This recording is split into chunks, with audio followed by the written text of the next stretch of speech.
Let me get my page here. All right, we're going to start with the Seminole Airport Authority. Can we have a roll call, please, Jay? Larry Church. Here. Trace Connor. Here. Dana Miller. Here. Chris Hansen. Here. Scott Rossman. Here. John Kramer. Here. Jolene Doucette. Here. Jeff Nance. Here. Corey Crabtree. Here. We have a quorum. All right, consideration and action of consent agenda. So moved. Roll call, please, Jay. Larry Church. Yes. Trace Connor. Yes. Dana Miller. Yes. Chris Hansen. Yes. Scott Rossman. Yes. John Kramer. Yes. Jolene Doucette. Yes. Jeff Nance. Yes. Corey Crabtree. Yes. Motion passes. All right, with no items removed from the consent agenda, do we have any appearances or petitions from the audience for the Seminole Airport Authority? Do we have any on there at all, Karen? Okay. All right. With no appearances from the audience, I'll entertain a motion for adjournment. Second. All in favor? Aye. Any opposed, like sign. All right, moving on to the Seminole Gas Authority. Can we have a roll call, please? John Kramer. Here. Chris Hansen. Here. Jolene Doucette. Here. Dana Miller. Here. Scott Rossman. Here. Jeff Nance. Here. Trace Connor. Here. Larry Church. Yeah, Corey here. Crabtree. We have a quorum. All right, consideration and action of consent agenda. Move to approve. Second. Roll call, please, Jay. John Kramer. Yes. Chris Hansen. Yes. Jolene Doucette. Yes. Dana Miller. Yes. Scott Rossman. Yes. Jeff Nance. Yes, sir. Trace Connor. Yes. Larry Church. Yes. Corey Crabtree. Yes. Motion passes. All right, with no items removed from the consent agenda, and we have no appearances or petitions from the audience, I'll entertain a motion for adjournment. Second. All in favor? Aye. Any opposed, like sign. Just as a reminder, if you are here to speak and you have not signed in for any meeting, you need to do so in the back with Sharon. You got the sheet, so just making sure in case anybody wanted to speak, okay? We're going to go move on to Seminole Utilities Authority. Can we have a roll call, please? Chris Hansen. Here. Trace Connor. Here. John Kramer. Here. Jolene Doucette. Here. Larry Church. Here. Scott Rossman. Here. Dana Miller. Here. Jeff Nance. Here. Corey Crabtree. Here. We have a quorum. All right, consideration and action of consent agenda. Move to approve. Second. Got that, Jay? Yes, sir. Roll call, please. Chris Hansen. Yes. Trace Connor. Yes. John Kramer. Yes. Jolene Doucette. Yes. Larry Church. Yes. Scott Rossman. Yes. Dana Miller. Yes. Jeff Nance. Yes. Corey Crabtree. Yes. Motion passes. All right, with no items removed from the consent agenda and no appearances or petitions from the audience, we'll move on to approvals and acceptances. Under bids, item 1, consideration and possible action to approve the sole bid of $328,817.42 from DFX Sound Vision for audio, video, and control systems at the new Family Entertainment Center. It's quite a bit of money. One bid. It's gonna look great. Oh, yeah. Did we budget 350? Is that what we budgeted for? Yes. Move to approve. Second. Roll call, please, Jay. Chris Hansen. Yes. Trace Connor. Yes. John Kramer. Yes. Jolene Doucette. Yes. Larry Church. Yes. Scott Rossman. Yes. Dana Miller. Yes. Jeff Nance. Yes. Corey Crabtree. Yes. Motion passes. All right, with no other items on the agenda, I'll entertain a motion for adjournment. Motion. Second. All in favor? Aye. Any opposed, like sign. All right, moving on to the Seminole Municipal Authority. Can we have a roll call for this one, Jay? Dana Miller. Here. Larry Church. Here. Chris Hansen. Here. John Kramer. Here. Jolene Doucette. Here. Jeff Nance. Here. Scott Rossman. Here. Trace Connor. Here. Corey Crabtree. Here. We have a quorum. All right, consideration and action of consent agenda. Move to approve. Second. Roll call, please, Jay. Dana Miller. Yes. Larry Church. Yes. Chris Hansen. Yes. John Kramer. Yes. Jolene Doucette. Yes. Jeff Nance. Yes. Scott Rossman. Yes. Trace Connor. Yes. Corey Crabtree. Yes. Motion passes. All right, with no items removed from the consent agenda and we have no appearances or petitions from the audience, we'll move on to approvals and acceptances. Under bids, item 1, consideration and possible action to approve the low bid of $4,948,000 to Landmark Structures for the construction of a new 500,000-gallon water tower within the city of Seminole. What's the location on this one? We're looking at, right behind the dormitories at SSC. Almost got it. Seminole State College will have a big water tower right behind them, so. Refresh our memories, how much was the grant for this? Where we at? 4.3? Okay, so we have the rest covered, though? Yes, that was in our CIP, Oh, we did. the vast majority of it. Okay, all right, motion to approve? Second. Roll call, please, Jay. Dana Miller, Yes. Larry Church, Yes. Chris Anson, Yes. John Kramer, Yes. Jolene Doucette, Yes.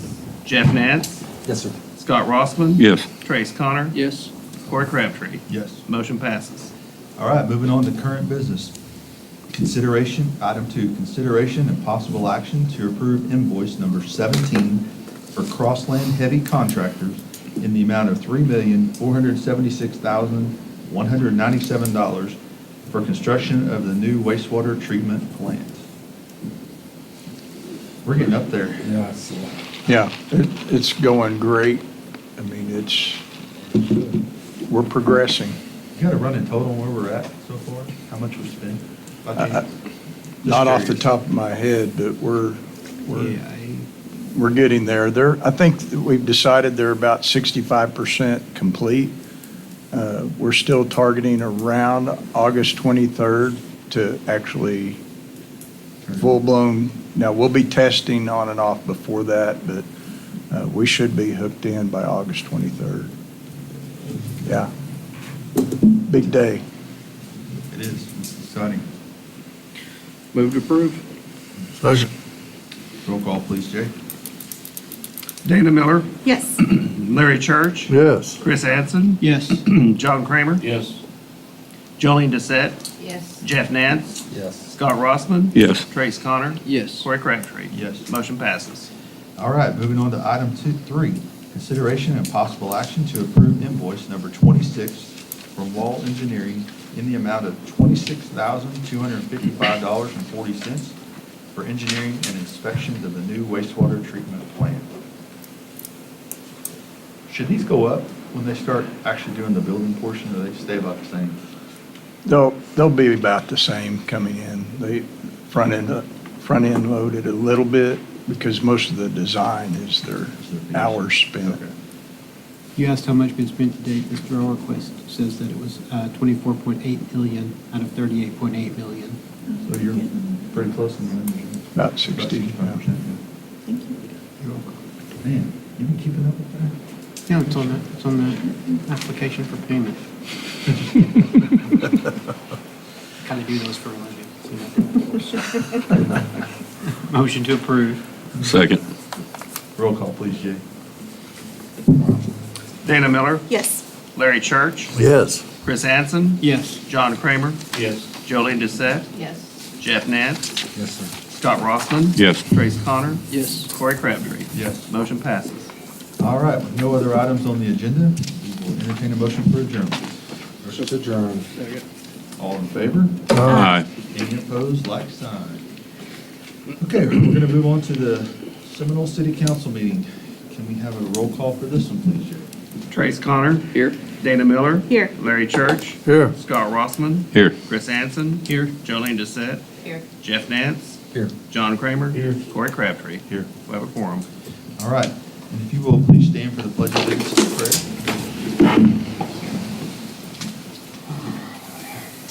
Attention, salute, pledge. I pledge allegiance to the flag of the United States of America and to the republic for which it stands, one nation, under God, indivisible, with liberty and justice for all. Bow your head with me, please. Heavenly Father, we thank you for this time to be together as a city. As a city council, as we come together, God, we ask for your wisdom, your guidance, as we make decisions to better our city. We thank you for everybody that's here. Give you all praise in Jesus' name. Amen. Thank you, Jeff. Thank you. All right. Consideration and action of consent agenda. Move to approve. Second. Motion to approve, second, I was behind both times, so. Roll call, please, Jay. Trace Cotter, Yes. Dana Miller, Yes. Larry Church, Yes. Scott Rossman, Yes. Chris Anson, Yes. Jolene Doucette, Yes. Jeff Nance, Yes. John Kramer. Yes. Motion passes. All right, with no items removed from the consent agenda, we still have no appearances, right? That was signed, okay. No appearances or petitions from the audience. We'll be moving on to the public hearing. It's a hearing open to the public to close out CDBG grant of $562,364.20 for the purpose of combating the spread of the coronavirus by providing funding to improve air quality and ventilation in public facilities. Mr. Mayor and Council, we have the pleasure tonight of having Mrs. Samantha Stanfield, our all-star, all-pro grant writer, who is going to be giving you the closeout hearing. All right. Thank you. No pressure. Not at all. The purpose of this public hearing is to discuss the project accomplishments of CDBG CV3, number 18466, CDBG CR20. Through the CARES Act, the City of Seminole received Community Development Block Grant Coronavirus Relief Program funds from the U.S. Department of Housing and Urban Development. These funds are administered by the Oklahoma Department of Commerce. This grant provided $562,364.20 in aid to the city to combat the spread of the virus by cleaning, disinfecting, and improving air quality and ventilation in public facilities. Cleaning and testing supplies were purchased, and funds were used to install 35 air purifiers in public buildings. 5 new HVAC units were installed at the Reynolds Wellness Center, 3 units at the Heritage House Senior Center, 2 units in the community room, and 5 units at the library. All program requirements have been met, and all contractors have been paid in full prior to the closeout of the grant. Does anybody have any comments or questions about this grant? Just glad we did something That's awesome. about COVID.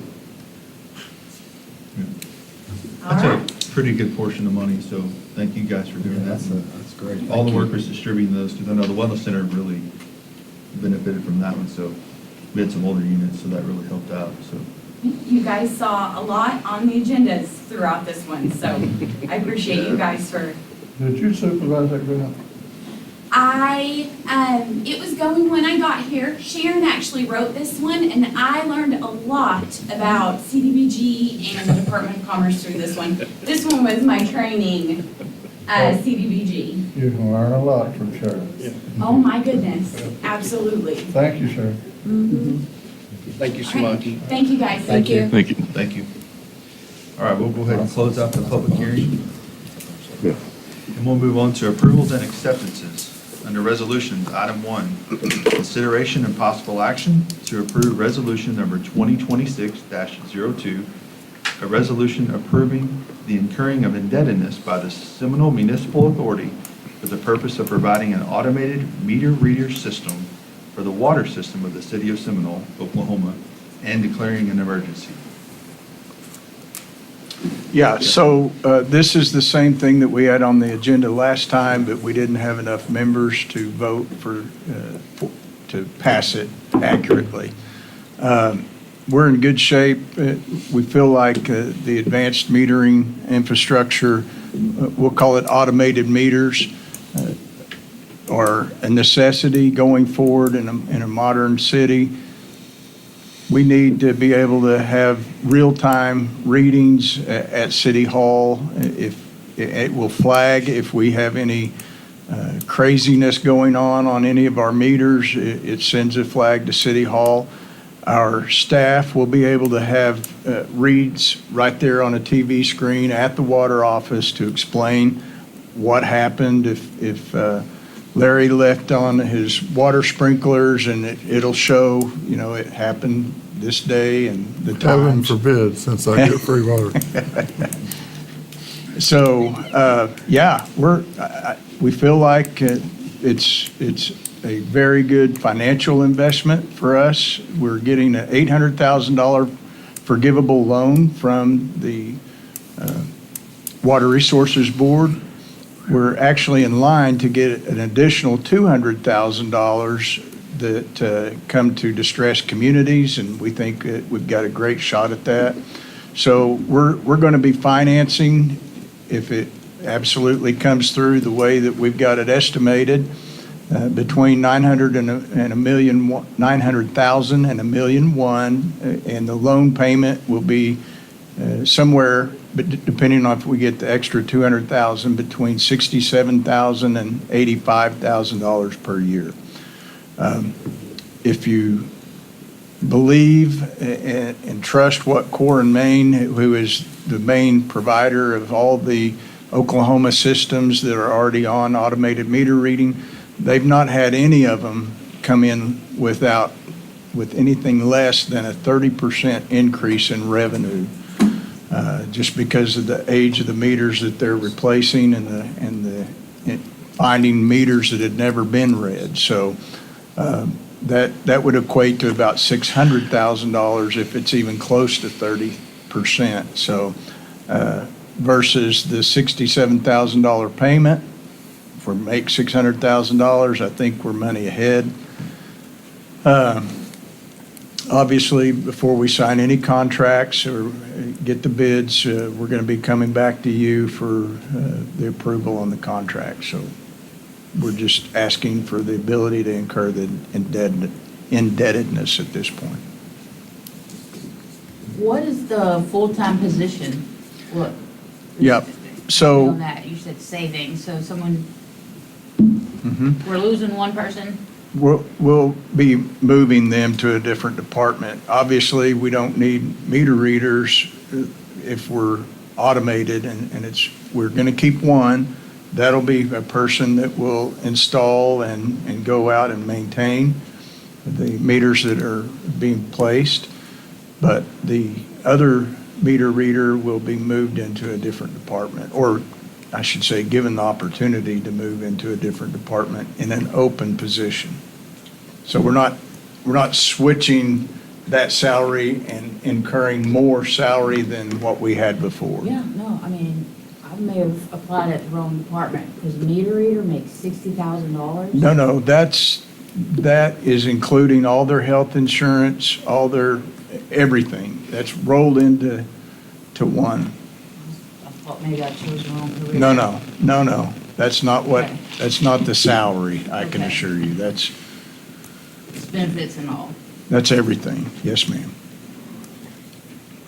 So does does the person that stays in the position, or do they need to have like different training for this equipment, or have to learn something else? Yeah, it's not complicated, but yes, they will, whoever wins the bid, I'm assuming it'll be Core and Main. It may not be. We're going to have an open bids, but we're going to have them training. They'll come down, and once they install, they'll be doing the training on what to look for and how to replace them. Anything that is a new meter, if we have a new home built, this is how you set that meter. Mayor, I have a question. Sure. So explain to me again, I thought this was a capital improvement project, but why are we doing a resolution for it? Why aren't we just bidding and spending? Well, what we're doing is we're actually financing it through the Oklahoma Water Resources Board. Okay. So it's a finance, we're taking out an additional loan. The loan and- part of it? Yep. Okay, got it. And then remind me of the timeline on this. So it's bid and it's done and we've got the loan and we're ready to spend. When will everyone have a automated reader for their home and proper business? Bryant's not here tonight. I'm going to beg forgiveness, but, I'm going to say within 8 months, we should be able to It's going to happen very quickly once they start construction. And full disclosure, for the last three to 4 years, we have been installing, all new meters are already automated. They don't have any system, any network to hook To go to. but if you'll look on top of the meter, it's already, it's ready to receive the transmitter. Got it. And then one last thing, we've been talking about this for a while, so I understand why this is important and why it's needed. But if I'm a constituent listening in, how is this going to make my life better? How is this going to help me? Well, for one, we have multiple times that we're questioned as to why wasn't my meter red, or, I had to dig up dirt. There's grass that has been growing there for 2 years and nobody's ever checked my meter. We get those complaints a lot. This erases all of that. It will be able to answer questions, as I said, in real time. This is what's happening with your meter. It likely will reduce some tampering. We'll be able to tell if the meter's being tampered with, and just give you more accurate readings. Accuracy. Mhm. Got it. Okay, thank you. Sure. Well, it also helped, I know at one point I had my grandmother's house. It was not abandoned, but she passed away, so we weren't there. But following a big ice storm, it froze, and then we had hundreds of gallons of water, or Yeah. maybe even thousands. Right. I mean, my bill was $500 or $600, usually $50 or $60. Yeah. Would that be a Yes. situation where this would prevent or help, hey, Mm-hmm. this is using way more water than they normally do? Give them a call, whatever. I mean, Absolutely, yeah. that should help. We'll be flagged on the system. At a minimum, we'll be seeing it every morning. Likely, we'll be able to have it, if it's severe, we'll be getting it on our Notice. phone notifications that, hey, this has really gone haywire. There's been 300 gallons used in 2 minutes at such and such address. So, but at a minimum, when our staff comes in the morning, there'll be red flags on the screen that say, hey, these 3 customers have seen unusual usage. That's good. I just have one request. That the last month that we do this, make sure that every one of those meters is red, please. Yes. I know they say that they're not, or they are, whatever they say. But whatever we got to do, because that would be the worst things to have that last month where we're supposed to read them, and then the next month they get this water bill that's extremely high. I mean, if you miss one, that's bound to happen, I'm sure. But whatever we got to do within our power to make sure every one of those is red. Just to make sure, so no one questions it. Because you want to start fresh, so just saying. Well, we'll get some calls. Oh, I'm sure. I'm sure. Yeah. I'm just trying to keep some calls at bay. Well, Which you- yeah. I'm not going Whether to they're fade true or that. not, Say that again? I said whether they're actually true or not, whether they really did or didn't get read. I'm just trying to make sure we Understood. don't deal with it Yep, after that. we So, can do that. Anybody else have any other questions? I don't think so. Move to approve, if that's what we're looking for. Beat it to death. We have a motion and a second, so need a roll call, please, Jay. Trace Connor, Yes. Dana Miller, Yes. Larry Church, Yes. Scott Rossman, Yes. Chris Anson, Yes. Jolene Doucette, Yes. Jeff Nance, Yes, sir. John Kramer. Yes. Motion passes. All right, moving on to ordinances. Item 2, consideration and possible action to approve ordinance number 1311, an ordinance amending water rates for the city of Seminole users located within the Tri-County Rural Water District. Refresh Sure. someone's memory on So- how this works. Yep. So when we annexed the additions that are out across the street from the new high school, those actually lay within the Tri-County Rural Water District area.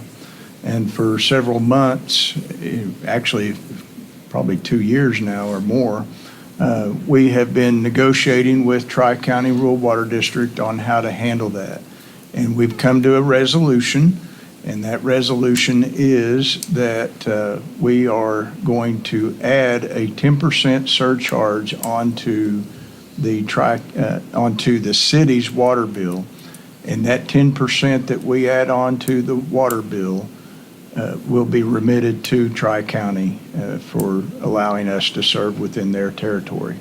All of the water lines, all of the water meters, everything dealing with the water system and frankly with the sewer and trash in that area will be handled by the city of Seminole and our crews. So I'm going to get into an area that I'm a little not sure about because I'm hearing secondhand what the water rates are in Tri-County and how expensive water is out there. But I can assure you that even with a 10% surcharge added to the regular city bill, we're going to be well under what they would have paid had they been on Tri-County Rural Water District. I just want to clarify, this is just on the water portion. When you say water bill, people think their entire That's water right. bill. This is just Only the on the water water. portion of the There's bill. no sewer and trash, right? Oh, and only the people that lay in that addition across from the high school. That's the only piece that lays in the Tri-County Rural Water District. The water that goes to that area, that comes from us or that comes from Tri-County? It comes from us. Mhm. I think I'm just so confused on, it's Tri-County, but it's us, but it's Yeah. theirs, but it's ours. So It's their was- water rights, but they're buying water from us because they can't run the lines all the way up there. They don't have no money to run the lines. All the water, all the lines, that's all ours. Yes, ma'am. Already, but like, where the water, I guess, came from, comes from their property. No, it comes from us. So I'm so confused about it. We're paying for the right to sell water on in their area. Oh, okay, like mineral right, or like from the ground. So that's what I was trying to say. So that water though comes from their area? No, Or- ma'am. No, it comes from us. It doesn't come No, from it comes their from area. us. Well, why would we, why do they have rights? Because they own the water rights, but The the right to land, sell but they water can't there. run water up there, so we're running water to these guys. And we're charging Tri-County for it. Yeah, the federal government, Yeah, it's a federal regulation over rural water districts. When they set up a rural water district, they have the right, exclusive right, to furnish water to a certain area. And then, in this case, they can't furnish the water to the area where they're building new houses. We furnish the water because we have it, they don't, and so we're gonna add a little to it, 10%. And then they get that 10%. So we have an idea, let's say you were on a minimal water bill, Jay, or whoever would have this cost. What's the price for water? On something like $30? Only the water? Just the water. So it's $23.65, I believe, is the base. So we're talking $2.30 on the, If it were, you yes, were if on they the used the minimum minimum, usage. correct. Yeah. Okay, all right. Just getting everybody an idea of kind of what you were looking at is all. Yeah, I just wanted to make sure that it wasn't, that we weren't fixing to tack on 10% of this tri-county water that's having an issue right now. That's all I wanted to make sure. That somebody wasn't fixing to get in addition to their water bill when they're not receiving water right now because of whatever crisis they have. So that's what I just wanted to make sure. no.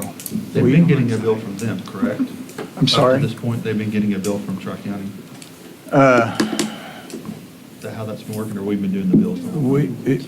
We've been doing it, but we made settlement with them to pay them back, the 3 months that Okay. was undone, yeah. So, yeah, I think from my standpoint, this is an outstanding deal for the residents out there versus if Tri-County had decided to go ahead and run lines to them and supply that water, their water bills. Scott, help me. Do it. What does a family of four water bill look like out in In Tri-County? Tri-County, that would be my son and my daughter-in-law. They had no water. I talked to them. They get charged a $30 member fee every month from Tri-County. And they still Their don't have. water bill's $135. The highest I seen was $150, but they gotta pay $30 a month for a member fee. So this So- 10% we're gonna charge these guys, that's nothing. At least they don't have to pay the $30 a month. Well, and to be honest, the only other option is you have no water at this point. Yeah. So they have to have water, so. Because no one else can get it to them but us. Yeah. Because they had their water off the other day until about 10 o'clock, 9 or 10. Came back on, they got a text saying they shut their water off at midnight until noon the next day. Got 2 babies at home. They came to my house to take a bath, so they can go to school on Monday. So yeah, that's, They're having difficulty serving the boundary that they have now. yeah. Just really quickly, we're talking about, thank you for clarifying that, because to 10% sounds like a lot, but when you break it down to that, it's $2, but still, every dollar counts, right? And speaking of, just really quick, I know we moved on, but when we're talking about the water bill, are there going to be any additional fees with the water meter? Are we charging our constituents for those new meters? Are you talking about purchase of a water meter? Yes. Okay, that's part of what we're financing is the That's what it's purchase for. of those Okay. water meters and the installation of those meters. In the future, if a home builder comes in and builds a home, they will purchase the water meters. Okay. They would have to do that regardless though, right? Oh, yes. If it was older new Yes, system or, so that's- nothing new on their bills related to the water meter? No, ma'am. Just this, The new readings. the new, Mhm. okay, all right. Thank you. All right. Do you have a motion? Move to approve. Second. Roll call, please, Jay.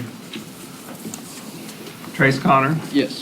Dana Miller, Yes. Larry Church, Yes. Scott Rossman. Yes. Chris Anson. Yes. Jolene Doucette, Yes. Jeff Dance, Yes. John Kramer. Yes. Motion passes. All right, moving on to current business, item 3, consideration and possible action to approve closing out grant CDBG-CI-00022. I hope that's a CI or is that CL? Just making sure, CI, okay. To COVID Air grant to improve air quality and ventilation in public facilities. Is that what we just talked about? Yes, this is, yeah. Well, I'll move to approve. Second. Roll call, please, Jay. Trace Connor, Yes. Dana Miller, Yes. Larry Church, Yes. Scott Rossman. Yes. Chris Anson. Yes. Jolene Doucette, Yes. Jeff Nance, Yes. John Kramer. Yes. Motion passes. All right, moving on to item 4, consideration and possible action to approve committing matching funds not to exceed $100,000 on a grant award for the Hazard Mitigation Grant Program, approximating $400,000 for engineering services related to a flood control detention facility and downstream improvements to mitigate reoccurring flood events impacting Magnolia Creek and the US 377 corridor. So, we've discussed this for a long, long time with regard to mitigating the flood disasters that happen along the corridor of Milt Phillips and also some other areas. We have been notified that there's a grant available and about $400,000 in engineering to help us engineer our way out of the flood problems. It is a matching grant, so we would have to come with $100,000 of our money, and the granting agency will pay the remainder. So to be specific, we're talking about the same thing that we've been talking about since Meshack Engineering told us a long time ago that we need a flood control lake north of Brahms. And that's what we're talking about engineering is actually physically getting out there, shooting the surveys and engineering the project so that at some point in the future, if the city council says enough is enough, then we go build the facility. But this is the engineering, and what it does is it prepares us for the next round of grants, should they come. We've been extremely successful in the past of having our engineering on the shelf, and having that phone call at the last minute, hey, Bixby couldn't spend their money. Do you have a shovel-ready project? Why, as a matter of fact, we do. This is on the agenda for you guys to either approve or deny. This is just the engineering part of it, they're gonna check it out, see what they need to do, all the planning, is that what this is? Some of the preliminary stuff has already been done by Meshack Engineering. I wasn't on the council, I just remember you talking about that Yeah. 100 years. Yeah, there is a significant flood plan that has been developed by Meshack. I remember that. This goes quite a bit further. This is the actual engineering of the construction of the dam and other things Oh, well. that would be getting us to the point that this is my term, I'm calling it shovel-ready. So that if we decide to bid it and we have grant funds that come to us, or maybe the council at that time decides to finance something, it puts us in a position where we know what we're talking about. Even if it inflates, even if inflation continues to rise, we've got the bones of, hey, this is how it's constructed. Where's Magnolia Creek? Magnolia? Creek, yeah, what is Magnolia Creek? So that starts behind the Wrangler plant and runs next to Brahms and crosses Highway 9, goes behind the shops in the creek, or Like, near, well, from there, and then just south? and then it goes by the snow cone stand. Yep, crosses right there by whatever, what's the bank name? Yeah, Bank of Larry Snow Cone Stand, Okay. and then south through the park and next to the Wellness Center underneath Highway 3, and ends up in Wewoka Creek. Okay. Okay. So I thought originally like this was just some gully that just got overrun or something, but that's actually part of the creek back there behind Mazio's. Yep, that, right next to that oil derrick is Magnolia Creek. Okay. Motion to approve. Second. Oh, sorry, just one more clarification. Will they need on that land to do this? Yes. So everybody knows that's, I'm just making sure before, Yep. So because I know that's been a point of contention. you want to tell what you're being told by the surveyors? You want to talk about that at all? About the land? Yep. I can. You mind? I didn't hear it firsthand, so I wanted you to. I just know this was an issue and has been with. Sharon Emmett is our Community Development Director. People who own the land. She's an or the- all-star planner, and I'll let her take it. I didn't sign up to speak, so this is Yeah, you're good. okay. He forced your hand. We had a survey done here a while back, and I cautioned our surveyors that, part of this land belongs to someone else, so, if we need to knock on the door, whatever we need to do. He said, no, by Oklahoma law, they have the right to go on any property to survey it. They do not need owner's permission. Wow. Interesting. Wow.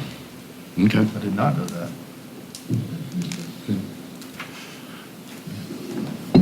Well, okay. Okay. That was short and sweet. Okay. Try. We'd have thrown you the mic for that one. It's good, thank The you. $100,000, where's that coming from? We have it set up, it's good. This was not in our capital improvement plan, Right. so this would be coming out of reserves. If it happens in this fiscal year, which is highly unlikely. Okay.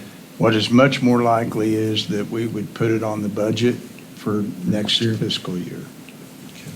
All right. Thanks, Sharon. So I don't want anybody to be caught off guard.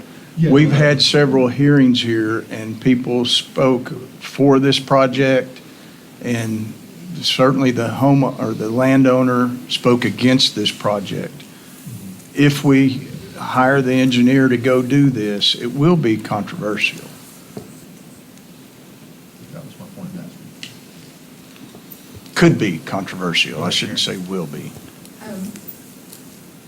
this grant that we're talking about right now is for the engineering only of a detention facility. If it's approved and if there's money in the future to do the construction, the city or a trust of the city is required to own the land before we can apply. We might find out it's completely out of our, Cost, yeah, I mean, affordability. yeah, so, I mean, I think that would be the next step, would be to even find out if it's feasible for us to do it. That's right.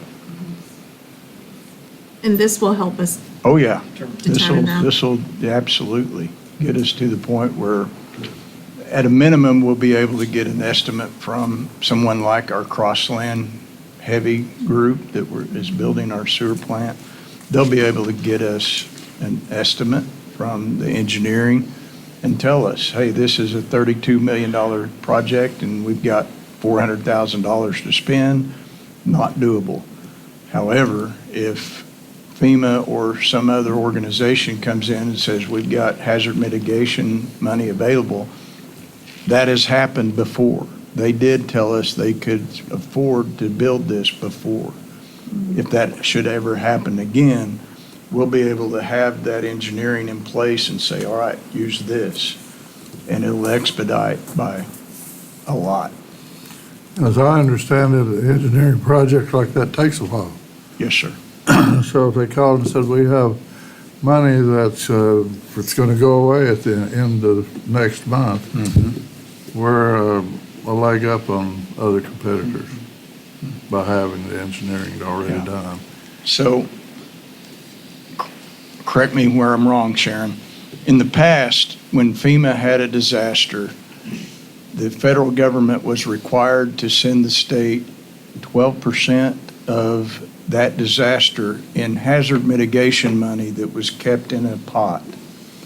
And those that were impacted by any hazard, it didn't have to be from a tornado or flooding, anything that was declared, they could go to that hazard mitigation fund and request the money.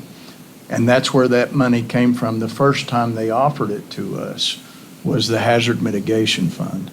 Now, whether or not that continues to be funded or something else takes its place, we don't know that. But if we have the engineering in place, it significantly increases our odds of getting help. And living in Oklahoma, we know there's going to be more disasters. And just to clarify, there was no other findings in the VSHAC, there was no other options.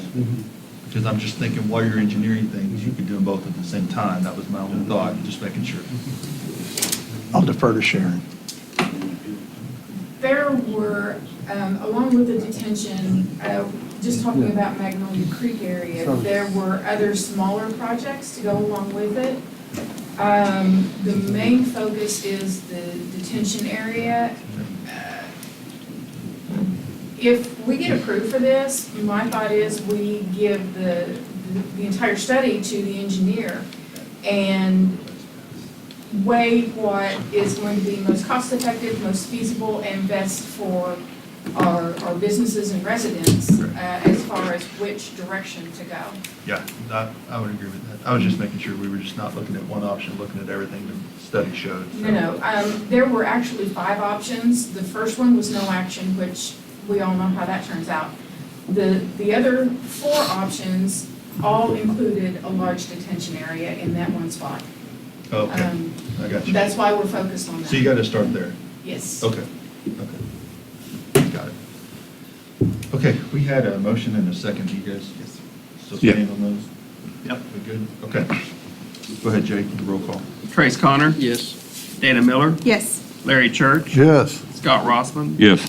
Chris Anson. Yes. Jolene Doucette. Yes. Jeff Nance. Yes. John Kramer. Motion passes. Thank you, Sharon, appreciate it. All right, moving on to item 5. Consideration and possible action to approve acceptance of a grant in the amount of $54,105 from the Avitas Foundation for the construction of a crosswalk along Highway 9, contingent upon an ODOT Transportation Alternatives Grant and matching funds from Seminole State College and Seminole Public Schools. Do we need Stephen here for this? Oh, never mind.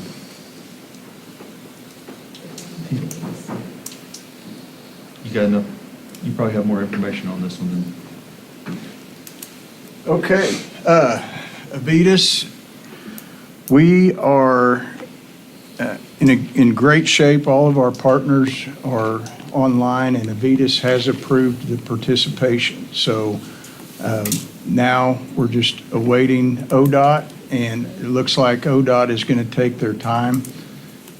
I'm guessing, Sam, 12 months to 18 months from now, we'll probably hear if we were funded. They'll revisit it in September of '26. They're waiting on the next year's funding numbers. Yeah. So it'll take some time. But the good news is all the partners are together and committed, and we're in good shape to get the walking trail from the Ryan Crawford Memorial Complex, the soccer and baseball, all the way in front of the high school, crossing in front of the Family Entertainment Center, and down to the college. So it is going to be a great project. Hey, how wide are they looking at doing that? Just curious. So. They use golf carts to go in between. Yeah. We talked a lot about that in our walking, what do we call it? Walking audit, thank you. In the walking audit, we talked a lot about that. We're anticipating about 8 to 10 feet. So roughly what our walking trail around the lake is behind the wellness center.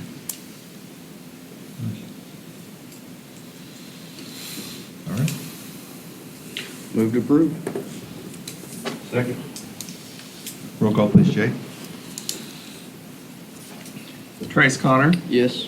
Dana Miller, Yes. Larry Church, Yes. Scott Rossman, Yes. Chris Anson, Yes. Jolene Doucette, Yes. Jeff Nance, Yes, sir. John Kramer. Yes. Motion passes. All right, moving on to item 6, consideration and possible action to approve payment of a one-time special assessment from the Oklahoma Public Employees Health and Welfare, OEPH&W, health plan in the amount of $100,330.36, representing the city's assessed share, 2.01%, of a $5 million special assessment attributed to the excess of planned claims over premiums. The city previously paid a special assessment of $57,000 in fiscal year 2022 to 2023. Should we ask? Ouch. I know. So That's what I'm thinking. Jay and LaDonna came running into my office to see why I had passed out when I got this. $100,000, bam. I mean, just, hey, can you cut us that check next week? They wanted it immediately. Healthcare, I think to some level, all of us have kind of experienced what's going on. The group that we're a part of, it has hundreds of counties and cities in it together, and our group has experienced losses and cost increases, and so in effect, they're saying, hey, your part of this is $100,000. The impact upon us is significant. To give you some way to quantify what this is doing to us as management, we gave raises in the neighborhood of $88,000 last year. Now, we're saying, hey, send us $100,000 quick.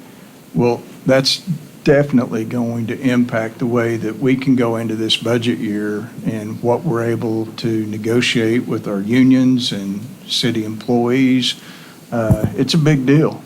And even though I don't appreciate it very much, it's the way the world works right now with healthcare. If we're going to provide that as a benefit to our employees, we just have to swallow it.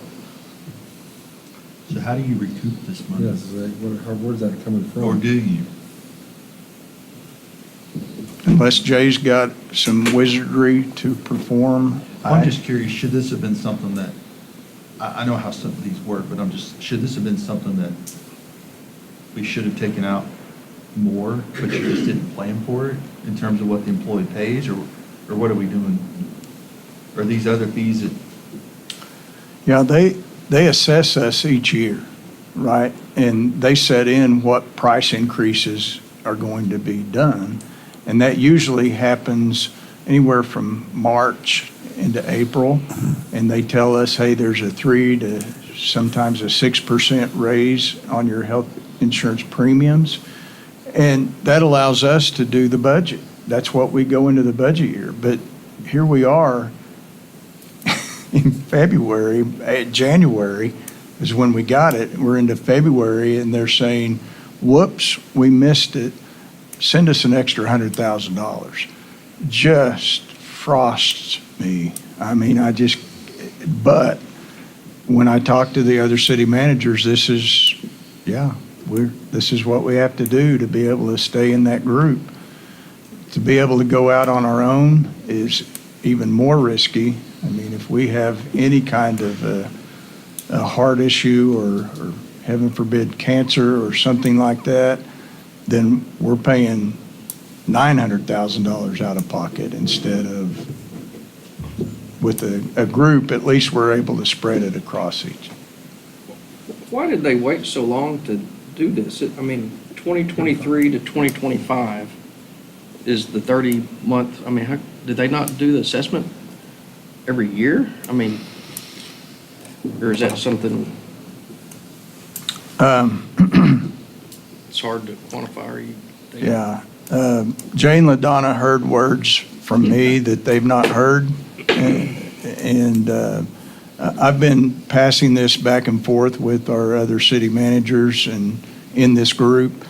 None of us are happy. It's just, at least give us some heads up. Hey, Garvin County had a cancer problem and now we see one in Payne County too. You guys need to have a heads up that this is going to be a big year. Then I can come to my council and give you a little forewarning rather than coming in like this and saying, whoops, I need another $100,000 to stay in the healthcare system. Yeah, we are, as a group, are not happy. It needs to be much more transparent. We've expressed that to OPEH&W. I think they heard my message pretty loud and clear. So, I have a question, Mayor. So OPH&W is a plan, not a group. No, it's a group. It's a group of public employees, Yes, cities, counties, towns. and that's the only group that's that's available to us? No, there are others that we will, I promise you, be investigating this year. We have looked in the past, we've actually taken bids in the past, and this is how we arrived at OPEH&W. Okay, so to be clear, we have to be not we, but the city employees have to be in a group to be able to get certain rates within a plan, right? Yes. So the plan is not the one asking, it's not like Blue Cross Blue Shield or somebody's asking for It this. is Blue Cross Blue It Shield. is Blue Cross Blue Shield. Yes. Yeah, all those things are run by insurance They companies. assessed us previously in a one-year deal, 57,000, and they wait 2 years and say, oh, here's 100. Yeah, it's a catastrophic loss situation. We've not been told exactly what that is. We don't have a seat on the board of directors. Like I said, there's at least 150 members in this association, so. 2 and years ago, it was 50, and this year it's 100. 2 more years, it's going to be 200,000. Yep. And if that's the case, should we start putting back a reserve for just this type of thing, in addition to our other stuff? Not a bad idea, honestly. Not a bad idea. Speaking of no reserve, where's the money coming from? This will come out of your reserves. Well, I would ask that we look into these other groups for sure. So that's 150 coming out of our reserves for these two things. How much reserve do we have? Did we ever check? At least what, like, 150? You got, Have we ever checked like through an employment service, like say ADP, for instance, what they can offer healthcare wise with their massive, enrollments over the nation and how many people they provide payroll services for and pools like that? Have we ever researched anything like that? Not that specifically, but what we do is we invite people to bid. And those that are interested, given our census, our lives covered, they submit to us what they might be able to do. Somebody with more knowledge, LaDonna's not here, but somebody with more knowledge can tell me, but my understanding in Oklahoma is we've got two choices. It's either Blue Cross and Blue Shield or United. That's it. And, I mean, Those are the most prevalent ones, yes. the question becomes, so do you want to go to them as an individual city and roll the dice? Or do you want to be a part of a group that you can spread out these type of catastrophic losses? I think you can probably get a more budgeted number outside of this group. I mean, mine is just, mine is coming from when I worked with other employers, they've done their own, they've gone out for their own health care, versus where I am now, we do ADP, and our health insurance is handled through ADP, for instance. And I feel like we're getting better rates, because my insurance is actually pretty good, and I don't pay that much for it. And that's why I'm curious. I don't know if you can get the same type of deal with the city or not. There are other options available to us that we will definitely be exploring. And if you've got one specific, I'm not familiar with AD. Well, I mean, ADP's automated data processing, they process payroll, and they do it, people across the nation, sort of like Paycom, that will process payroll and do things like that. And like I said, And they have a group health insurance? Our bill doesn't come from, I have United Healthcare, but our bill doesn't come from United Healthcare, it comes from ADP, it's part of our ADP package, and they send us a bill for that separately. And I just wonder if there's something like that, and if they pull from other, I don't know how they pull it. I don't handle it, because I don't handle the insurance, I don't have to. They handle all that. Jay's gonna shoot me. Just makes me curious. But, I mean, I've talked to him before. With the amount of money that we're paying annually for insurance and now this catastrophically, it just makes sense to me that if we could put $1 million into a reserve fund and hire a doctor to sit at City Hall and treat flu patients and dispense Z-Packs and 3 medicines, I don't understand how that wouldn't work, and then have a big umbrella reinsurance policy out of Boston that says, all right, if you have somebody that has a $500,000 heart attack, we'll cover anything above $400,000.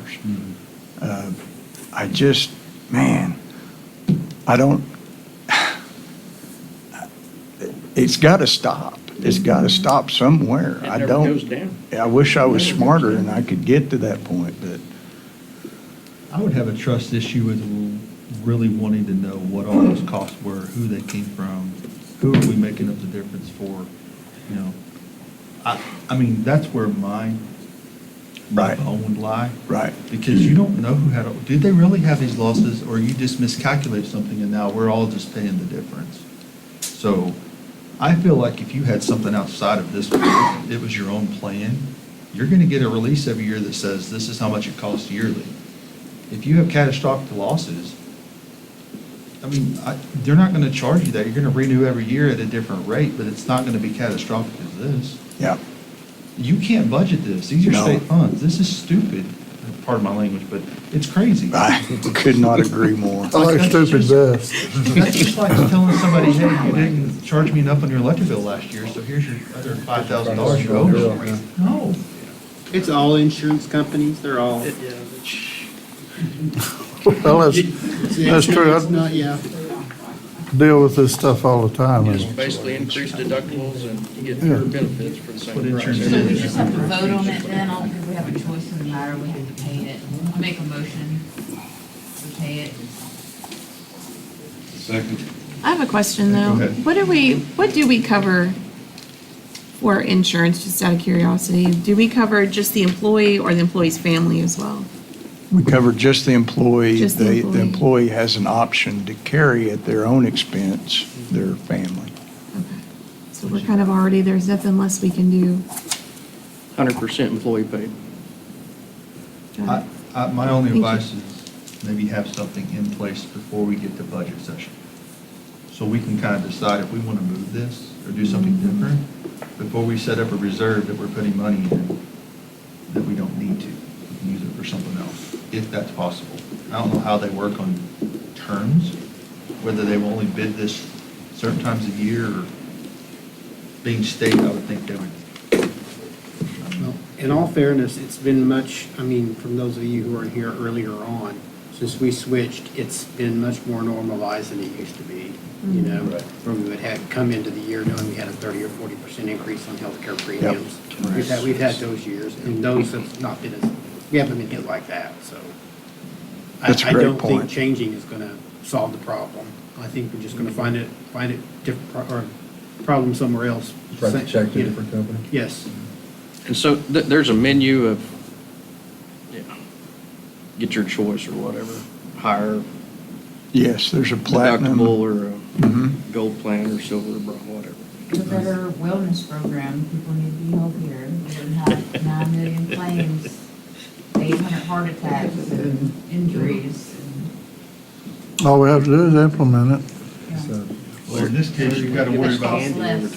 this is not just our city at this point. You've got to worry about the whole state of Oklahoma who are under this plan. You've got to get them all healthier, not just one. Yeah. Great idea. So, Yeah, I was being facetious. All we have to do is just implement I it. don't know if there's anybody on the council that deals with that, but they might be able to research that. Well, I'm sure it's that. I deal with Medicare quite a bit, and I used to own some home health agencies. And at one time, Medicare said, well, we said we would pay for this, and we did pay for it, but we shouldn't have done it, so we want our money back. And a friend of mine gave back over $1 million. So, and there's nothing you can do or say to, and that's ran by an insurance company. Medicare is, if people don't know that, the insurance companies run it. There's one company that runs it on the east side of the Mississippi and one on the west. We fall into the east side, but that's the same insurance companies that own the insurance company that we're talking about. It's just medical care is just a mess that way. There are some things that you can't buy, like in supplies and stuff. When safety needles came out, they wouldn't even let the representatives demonstrate it to the nursing staff. As one hospital administrator said, because our nurses will want us to buy that stuff, and we can't buy it because we were contracted to buy from one of 2 distributors in the United States. Same way with pharmaceuticals. Utilization too, you get a PPO plan or whatever, then everybody uses it instead of, that's It's a mess. detrimental too. It's a mess, but you have a good idea. But I use a payroll company and always have, and I don't have a very large payroll anymore, but they have an option for insurance. I think there's a lot of options out there. It's like Express Personnel, that's what they do. So it's easy to find out if they can service the city. I don't think they can. We'll do some investigation. We may not actually put it out for bid yet without your authorization, but at least we can make some inquiries. Yeah. That would be helpful. That'll work. Thank You have a motion and a second on the floor, by the way.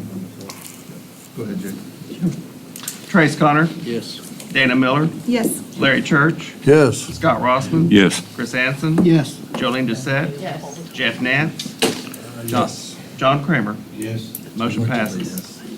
All right. Moving on to item 7, consideration and possible action to approve closing Main Street from Osage to Seminole for Made in Oklahoma Festival on April 3rd after 5 p.m. and all day on April 4th. Second. Roll call, please. Trace Connor. Yes. Dana Miller. Yes. Larry Church. Yes. Scott Rossman. Yes. Chris Anson. Yes. Jolene Doucette. Yes. Jeff Nance. Yes, sir. John Kramer. Yes. Motion passes. All right. With no other items on the agenda, we'll move on to remarks and inquiries of mayor and council members. We'll start with Ward 1, Mr. Larry Church. Well, it's election year, and I don't know why I'm thinking about elections, but there are no democracies on the planet Earth.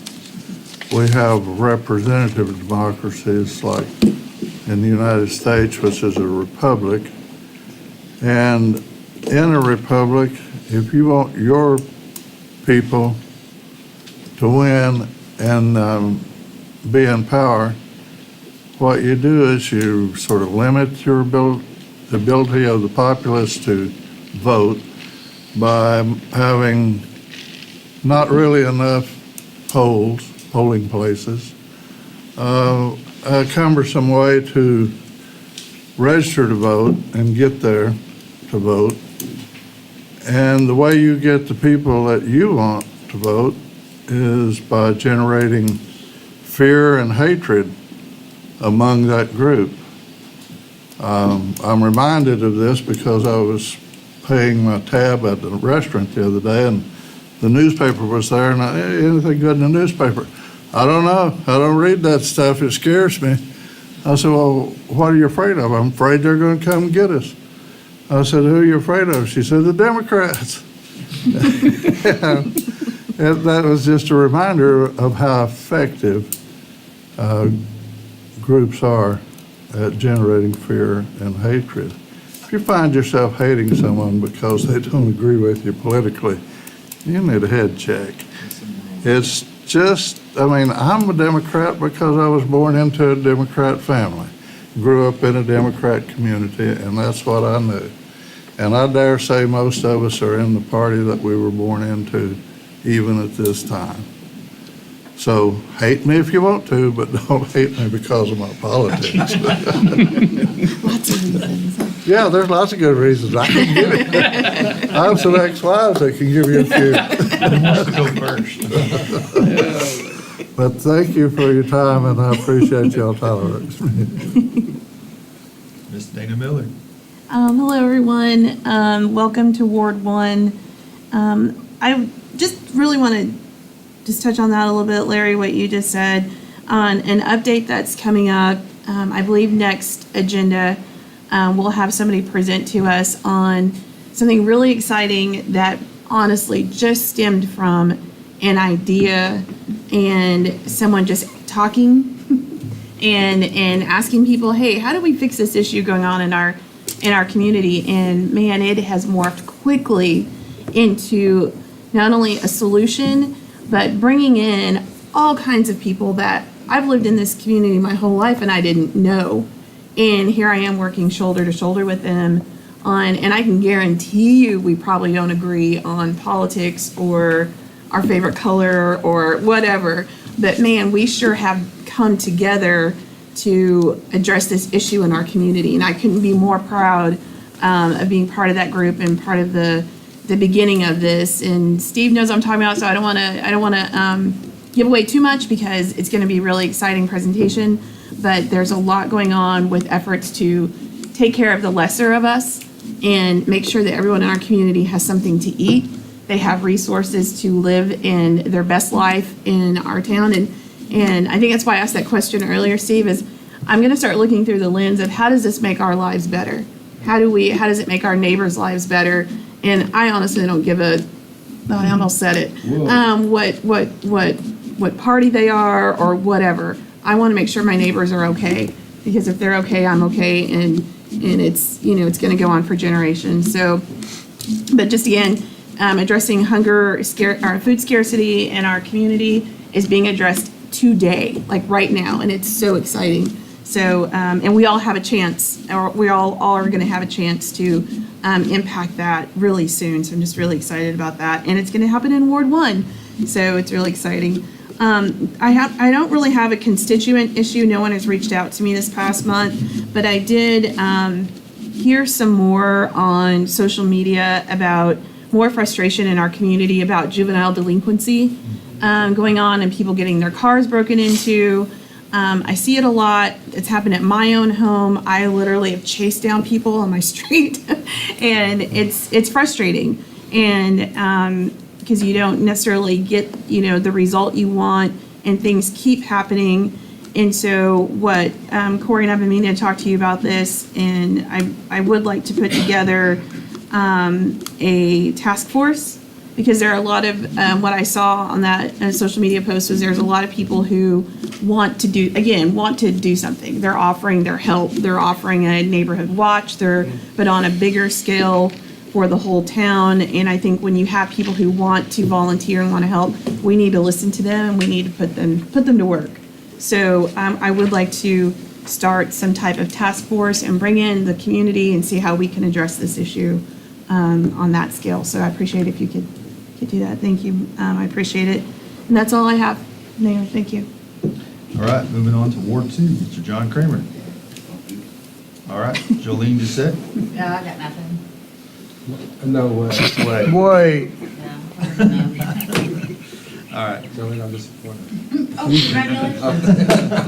congratulations. Congratulations, 10 minutes on your seat. all right. There you go. Ward 3, Scott Rossman. I only got a couple things. I want to say happy birthday, Mayor. Thank you. You know I was going to throw that out there. I know. Where's my cake? It was in the smoker, remember? And how proud I am of the city workers during the snowstorm. Okay. I went out that Saturday and bought 10 hot chocolates at Casey's. They had to refill it and brought it to every one of them guys working. Sunday did it again. There was 3 guys clearing off City Hall. Went and got them hot chocolate. Then I had to go work on that stuff.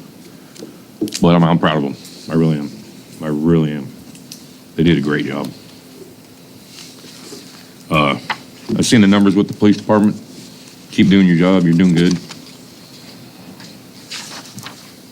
Fire department's doing good. That's basically all I got. Okay. Me? Mr. No. Elected One. Listen, would like to thank everybody, though, for letting me be here. I appreciate it. Like I say it every time, it's a privilege to be here. It's not my right, it's my privilege to be here. I did win elections, so thank you for that. You guys have put up with me for 2 years, right? Golly. Yeah, 2 years. You guys suckers. Anyway, thanks for allowing me to be here. I would just like to thank everybody that worked so hard. I will say, as Scott said, the main roads were excellent. The next day after all the snow and stuff, I got out because it drives me crazy. I can't stay in the house, and so it was a little struggle getting to the office once I got off of Strother, but once I got there, it was good.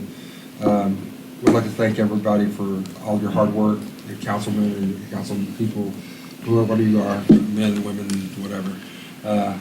Thanks for all the hard work you guys do. I see great stuff happening in our city.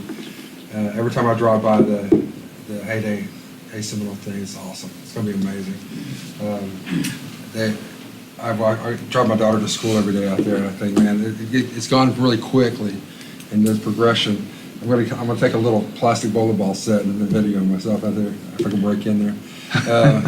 But it's just awesome. I see that Synergy's moving out to the Strip mall, and look like they're working on Pizza Hut. It looks like they're working on that. There's always cars at Henson's, which is always great. And I'm excited about what's happening in our city. I know a lot of people, they take anything they can to gripe about. But man, if you look around what's going on, we have great stuff happening. We got a great city. We got stuff that's just amazing going on that I wish that we had when I was a kid, I do have one request, and that is I'm getting worn out about a crosswalk at Northwood. And I know we talked about that, but that's just something we could put in the budget next year. But that's the only thing that I've been asked about is a crosswalk at Northwood. And I don't know, we talked about that at some level last time we talked about in the budget. I think Steve and I talked about that a little bit. But I have a couple of things that I'd like to get done this year. The road is getting destroyed. Carson is getting destroyed by John and Smith Street. I don't know whether it's the traffic or the buses or whatever, but it is horrible. It's just crushed. And so if I get those things done, I get a crosswalk, and they can leave me alone about a crosswalk, it'd be great. I'm very privileged and very honored to be here. It's my absolute privilege to sit here, and I love you guys. I appreciate you. I'm done, bro. All right. Ward 4, Chris Sampson. I don't really have a lot to add, other than I would like to see if we could get somebody appointed to investigate what Larry's ex-wives have to say. Well, I understand she's, I understand she's his neighbor now, so. That's all I have. Sorry, I opened that up. Really, Chris? All right, Trace, you can top that one. Yeah, that's tough, hard to follow there. Just want to say thanks again to Stephanie Bice for the water tower that we soon will have. Of course, Yes. ARPA funds always help.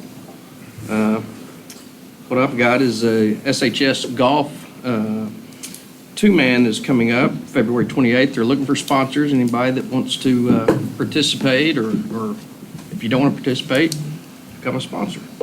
Also, the Seminole State golf team is holding a scramble, four-person scramble in March 7th. They're also looking for donations or participants. May 16th through 17th, Little Boom, two-man scramble at the Jag. June 13th to 14th, Boom Days. It's filling up fast, so if you like golf or just come out and have a burger at the Turn Grill, they got a special tomorrow, the Jam Burger, and it is bacon jam burger. It is fantastic. Talk about feeding the family here. I mean, this is good. And also, yeah, thanks for the water department, keeping the water flowing during these extreme temperatures. Everybody's dripping their faucets and stuff, and we've seen what's happened at the Tri-County. They had some issues there, so, yeah, I know it was a huge strain on our system, and just fantastic. We were able to keep our water running. So, that's all I got. I have to say one more thing. I guess. Yeah.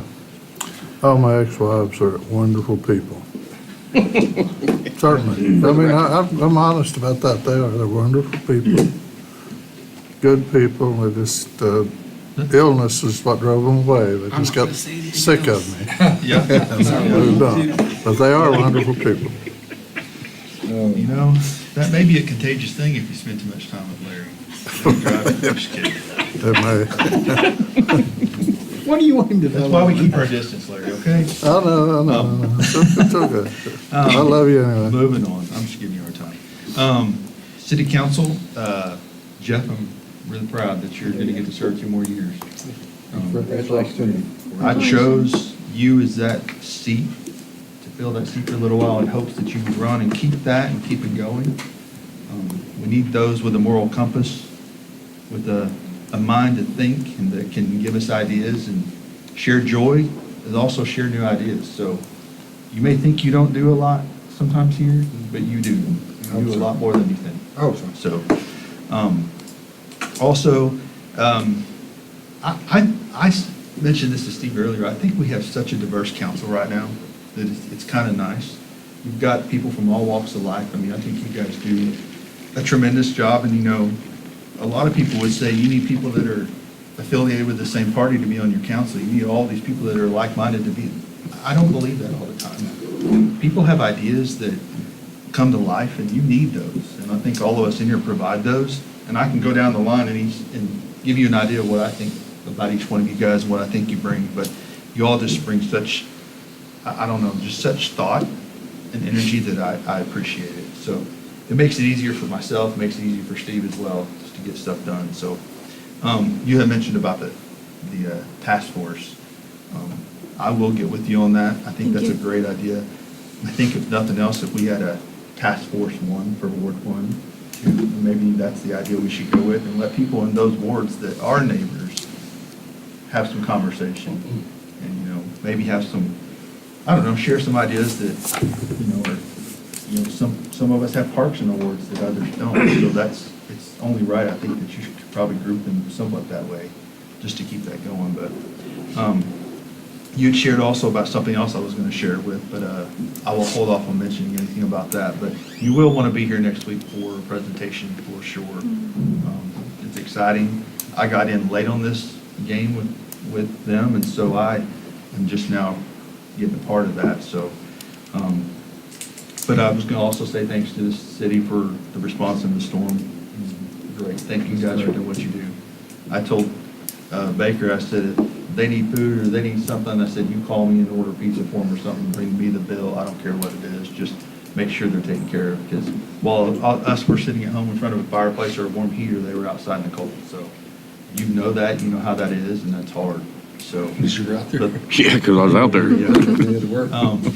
For those of you men who don't remember, this is almost Valentine's Day. Getting there. Just as a reminder. And then also just one last, as a one city to another, congratulations also to Keith Kincaid for local mayor now. So it's kind of awesome. So they'll have a new mayor too. So that's all I have. So, see? Yeah, can't say it often enough, and there's no amount of praise that is too much for our city employees. They continue to surprise me every year. It's just, wow, you guys. I was talking to Scott earlier. Well, I will put them up against anybody in the state. We've got the best. I don't know how we got that lucky, but we do. And I sincerely believe that. And I'll go to the grave believing it, because they're just outstanding in every facet. I sometimes have to be careful what I say in front of them, because if I give a hint that I'd like to have something done, it's done 10 times more than what I had intended. So it's pretty cool to be able to be on a ship with these people in the positions that they're in. It's just outstanding. With regard to the juvenile delinquency, something's got to be done. We cannot continue with the way that we're doing things.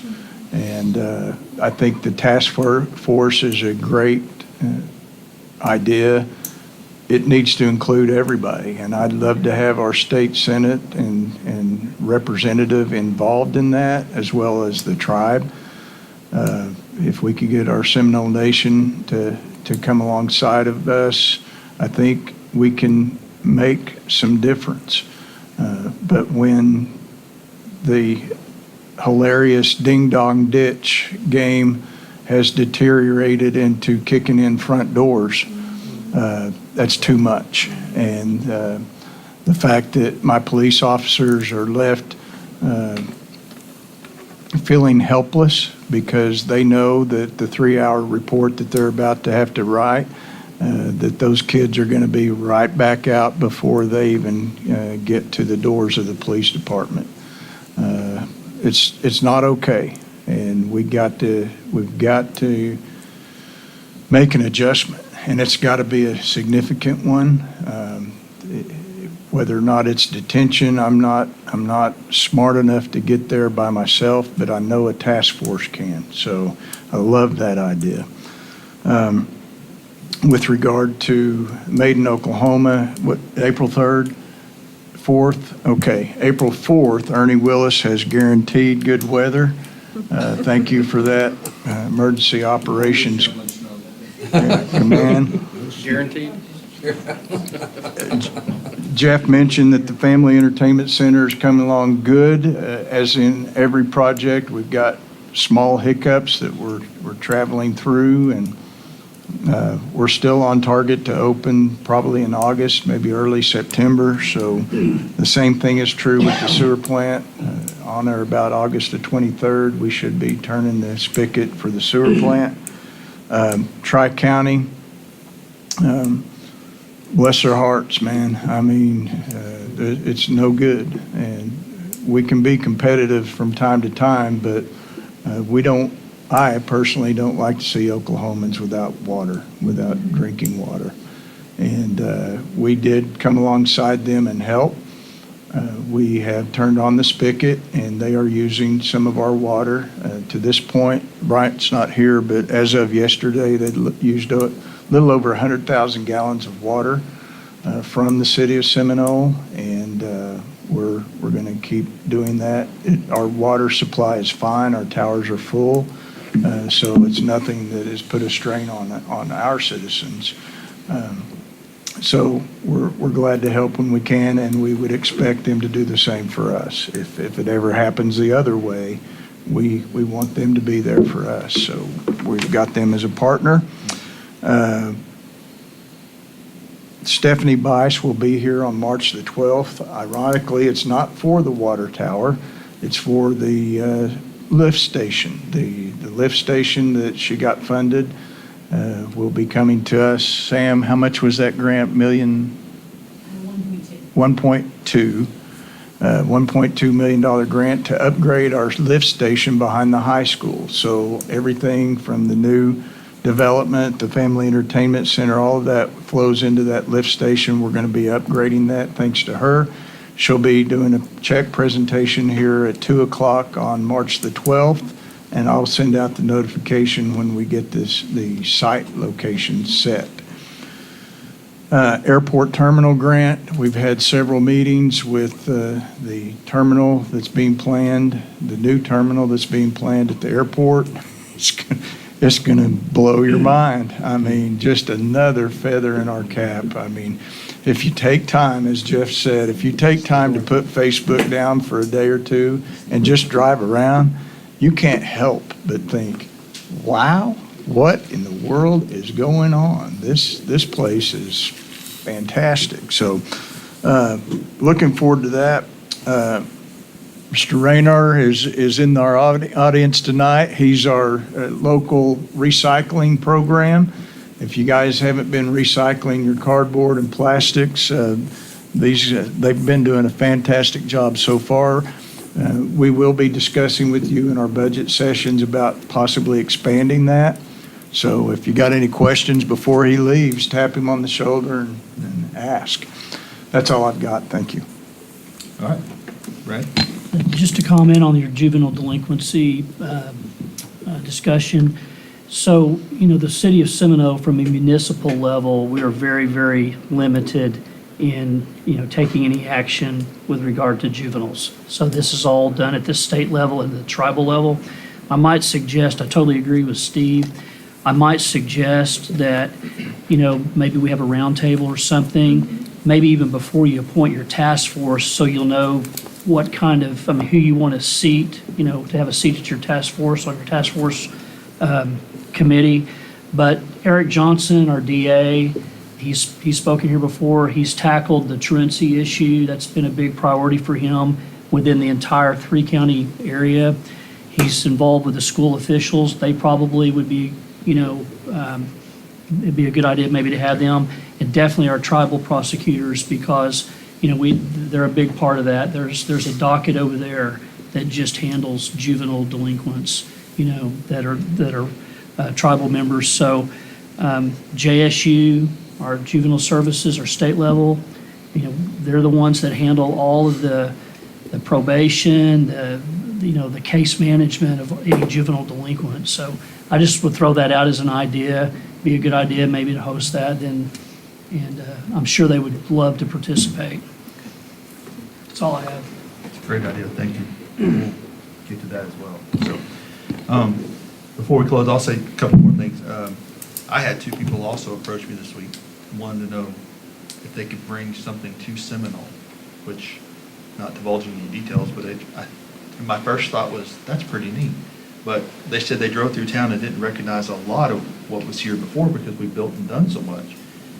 I thought that was a good thing for us, for people to notice that.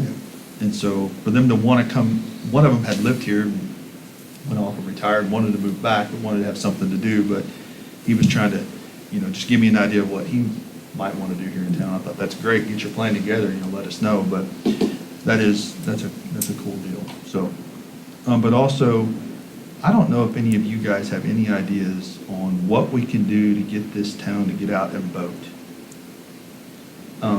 Somebody asked me today and said, I didn't see anything about the election anywhere. Well, it's on social media, it's in the paper. People don't, I don't know if people just don't read. The papers, you still got your good crowd that read the paper every day, but I don't know what the solution is to get people out and vote. Because out of all the people in the ward, there were 51 that showed up today. How many? 51. Out of all those people in that ward. I was asking Sharon if she knew the population of the ward. I don't know, but I mean, Boy, I there's was, at least. I was number 1 to 2 at 10 o'clock at IFC. Yeah. We voted in 3.5 hours. Yeah, so it's crazy that people do not get out and vote. I just don't know what the, I mean, One and two, I've did you vote? forced my kids to kind of get out and vote and make sure that they do that. But I'm sure there are a lot of other people that don't, but I just think it's sad. I don't think it would have changed the results in yours, but I just think it's terrible that people don't get out and vote. So I don't know if you guys have any ideas, I'd be more than welcome to. We might take, I don't know whether we can do it or not, but Malta, the country, Malta, whatever, they publish the names of everyone that doesn't vote. Oh, my gosh. They do. They do, and they have 97% participation. Listen, we don't charge enough for the producer to listen. Oh, I know, but I mean, I'm not saying we should do that, but there are things that can be done to bring awareness, not just to the people who do vote, but those who don't. I just wish there was something we could do, but it is what it is.